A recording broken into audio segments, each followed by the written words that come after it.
my 1988 Suzuki Samurai. I just got the coolant lines ran to the turbo. Got one here, one on the bottom. Kind of routed them along the firewall. It looks pretty good.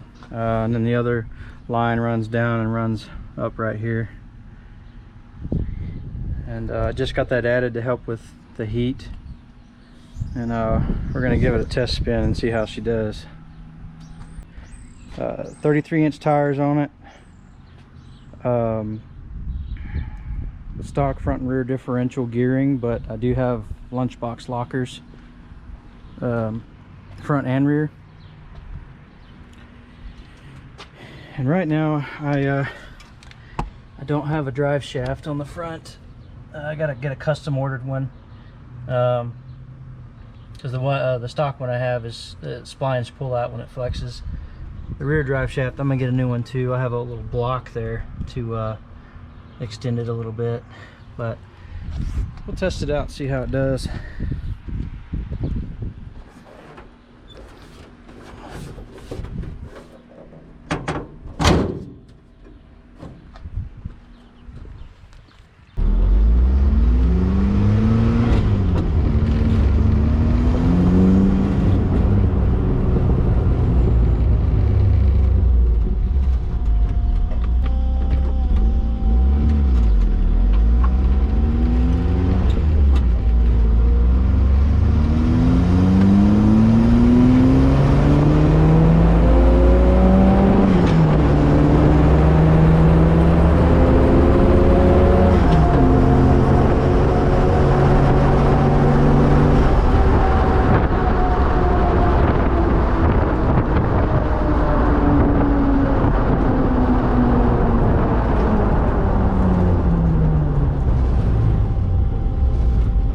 See any coolant leaking around those fittings.